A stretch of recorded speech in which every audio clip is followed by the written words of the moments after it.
Agora, olhando um pouco para a questão de qualidade, quando eu falo qualidade, eu quero me ater aqui em duas provocações para vocês. A qualidade técnica, audiovisual, mas também a qualidade da informação, né? Que às vezes há um conflito. Eu tenho uma excelente informação, um excelente conteúdo para propor, às vezes talvez eu não consiga uma grande qualidade técnica.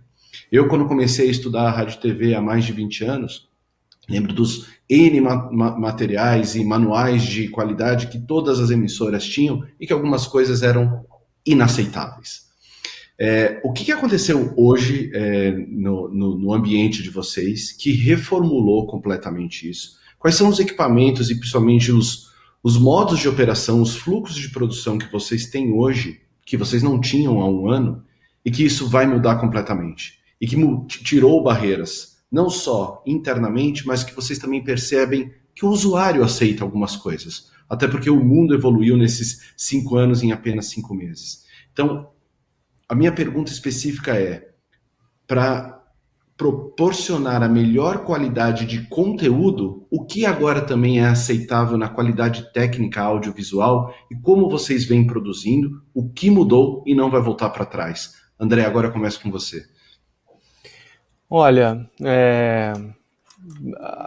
eu passei 6 anos na direção de jornalismo da TV, né? E ali foram anos muito agitados, né? Teve Copa do Mundo, Olimpíada, dentro do Brasil, eleições, né? Em 2014 eu estava na TV, em 2018 fizemos um debate lá histórico presidencial, né? Que construiu uma das maiores lives do YouTube no Brasil até então, e eu vivia uma dificuldade, né? Eu sempre me perguntava assim, se a gente pode fazer aqui, por que a gente não consegue fazer tão rápido dentro da estrutura da TV, né? E obviamente isso causava alguns conflitos internos, assim, ainda que sempre notei que toda a área da TV que cuidava disso fazia um esforço e um trabalho muito louvável e muito respeitável assim para conseguir avançar. Mas é como você falou, assim, é uma mudança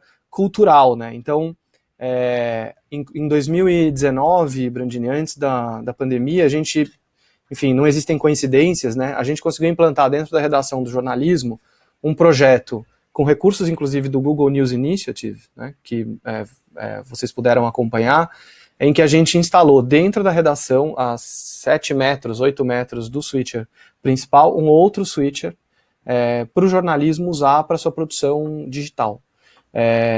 E a gente trouxe para dentro da redação, a gente deu um choque de diversidade na redação, a gente trouxe mais de uma dezena de jovens talentos que eram nativos digitais para começar a participar da produção do jornalismo tradicional no dia a dia.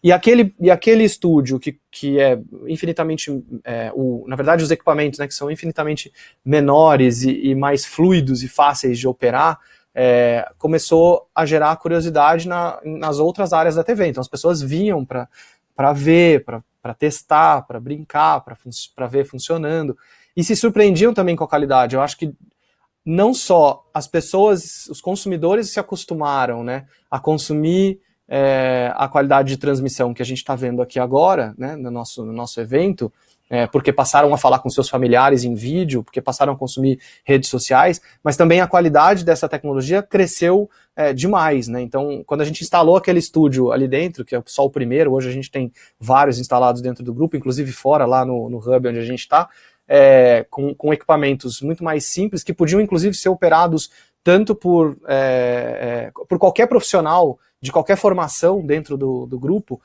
aquilo gerou um impacto muito grande.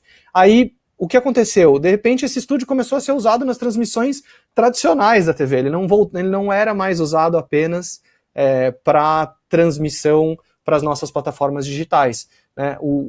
As pessoas foram percebendo e realizando ali que era possível usar essa tecnologia também na transmissão ao vivo. E isso que já tinha ido um pouco para a rua, né, nas transmissões via celular, nas transmissões via internet, isso se acelerou ao longo de 2019 ali dentro, e com a pandemia isso acabou indo para as outras áreas, né? Saiu do jornalismo, foi para o esporte, foi para o entretenimento, e hoje a gente olha ali à distância, eles estão usando essas tecnologias nas suas transmissões, mesmo para a transmissão tradicional da TV. As rádios também passaram a usar, né, para transmitir imagem, aceleraram isso brutalmente, né? A gente tem produtos nas rádios que tem uma audiência, obviamente, mais forte com imagem do que, às vezes, na transmissão por áudio tradicional pelo FM.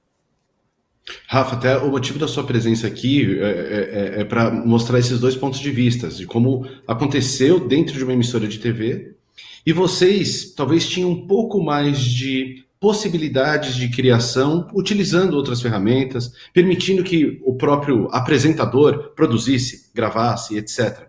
Porém, o que eu queria que você, seguindo a pergunta que eu fiz para o André, detalhasse que vocês também enfrentavam um grande projeto naquele momento, que era uma produção original para o Desimpedidos, com qualidade cinematográfica, né? Com qualidade e com as mesmas exigências de uma série para televisão, para uma plataforma de streaming. Ou seja, vocês tinham um bichinho estranho dentro do workflow do dia a dia de vocês. Conte um pouco sobre isso e o que mudou, quais foram as coisas que mudaram, que hoje já é um modus operandi padrão dentro da NWB, do Desimpedidos, do Acelerados e da produção de tantas outras canais que vocês têm.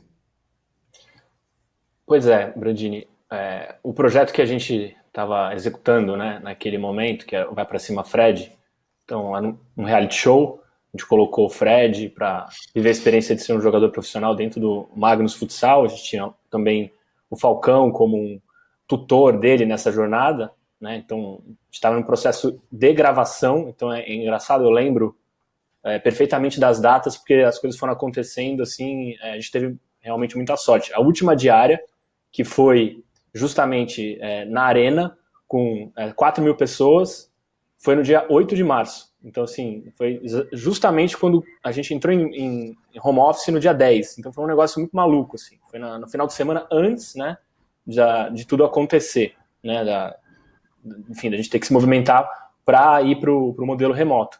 Então, a gente conseguiu, tinha o material que a gente queria, né, ficou incrível, tal, tô muito feliz, mas a gente estava num processo já de pós-produção, né, porque conforme a gente ia gravando, a gente já ia pós-produzindo os episódios dos primeiros, né. Então, a gente estava nessa trilha, de um lado a produção acontecendo e do outro a pós-produção em fase já bem avançada. E a gente tinha, inclusive, comprado uma ilha específica para o projeto, né? Na verdade, a gente alugou, mas era uma ilha diferente, com outro tipo de potência, né, para poder entregar esse projeto. Mas também, pela natureza ali do que a gente estava tocando, a gente tinha uma equipe em Los Angeles de aprovação, então a gente já tinha um processo remoto de aprovação acontecendo. A gente teve que mover essa ilha para casa do editor, que foi um negócio assim bem complicado, arriscado e tudo mais, né? Enfim, teve que ter uma parceria muito forte ali também com os profissionais, né, que estavam envolvidos para levar essa ilha para casa deles, mas era a única alternativa viável.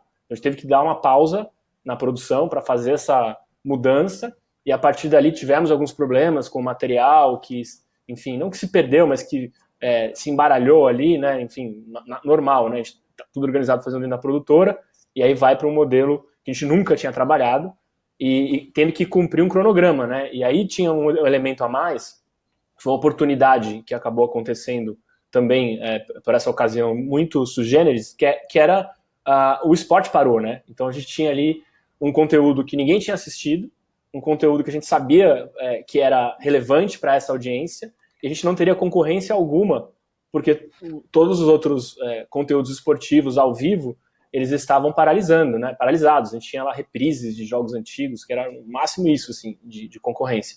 E logo antes teve também uma série no Netflix, que foi do Michael Jordan, se eu não me engano, The Last Dance, eu não sei qual que é o nome. The Last Dance. Exatamente, e que foi um sucesso absoluto, né? Então, a gente acabou tendo que correr atrás do prejuízo para entregar na data programada. Acabou dando tudo certo, mas foi um processo bem interessante de aprendizado. E com relação a todos os outros conteúdos, essa série, ela aconteceu e, obviamente, toda a empresa continuou com o seu dia a dia normal.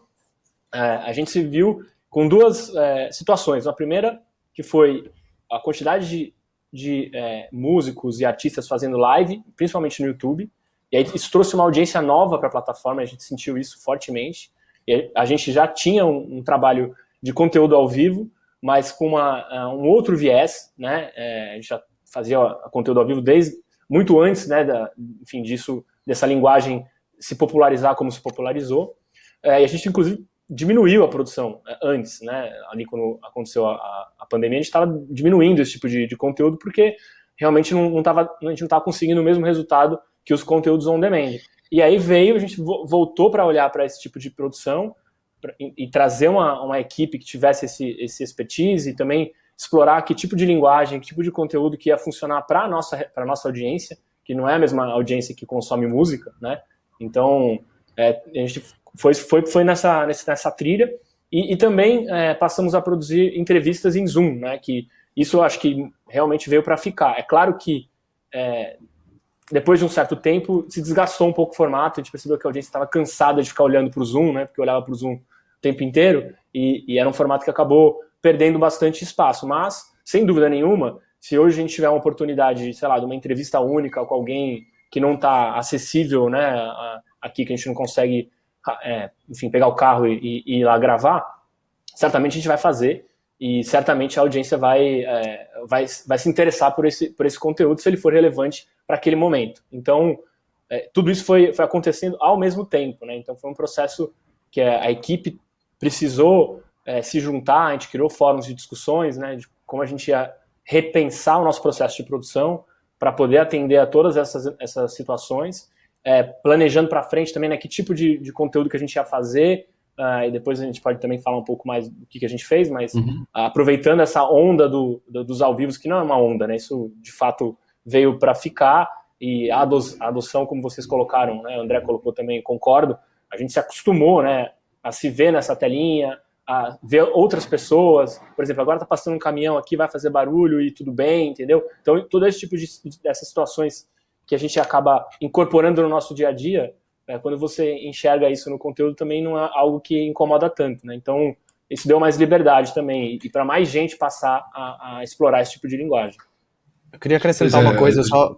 Fala, desculpa, Brandini. Por favor, André. Não, eu queria acrescentar, assim, que nisso que o Rafael está falando, de que a gente se acostumou, né, a ver isso, conversando com os caras, os garotos que vieram no nosso projeto do GNI, do Google News Initiative, para dentro da redação, eles um dia, a gente estava reunido lá, conversando, debatendo com a Ana Paula Padrão, né, que participou muito desse projeto, e eles falaram assim, um deles falou, eu acho que a crise de credibilidade que muitos veículos tradicionais sofrem é porque vocês criaram algumas coisas muito irreais, né? A gente olha na tela e não se identifica.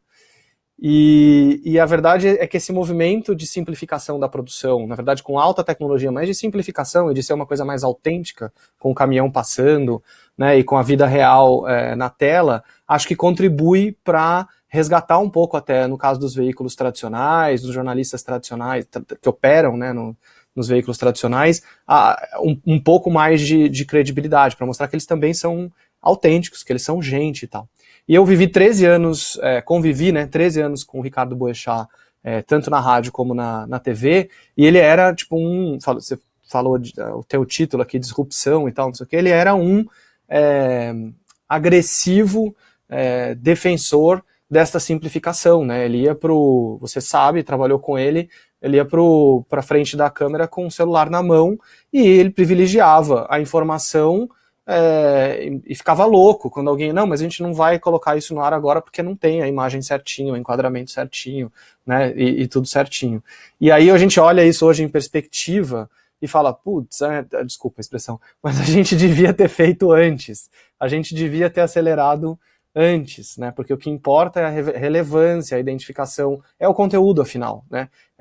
E todo o resto, né, a tecnologia está sendo acelerada e andando. E outro insight só que me veio à cabeça é que as referências deixaram de ser físicas e passaram a ser no conteúdo, né? Quando eu vivi o processo de criação e implantação da Band News FM, em 2005, faz 15 anos, 16 anos, a primeira referência era física. Eu precisava de um espaço físico dentro do Grupo Bandeirantes, no Morumbi, E o primeiro movimento foi eu descer de um andar para o outro, né? Eu era da Rádio Bandeirantes, eu desci, larguei a Rádio Bandeirantes, fui lá, cheguei num espaço em branco, onde ia ter a redação, os estúdios. E a implantação da Vibra no ano passado foi não física, né?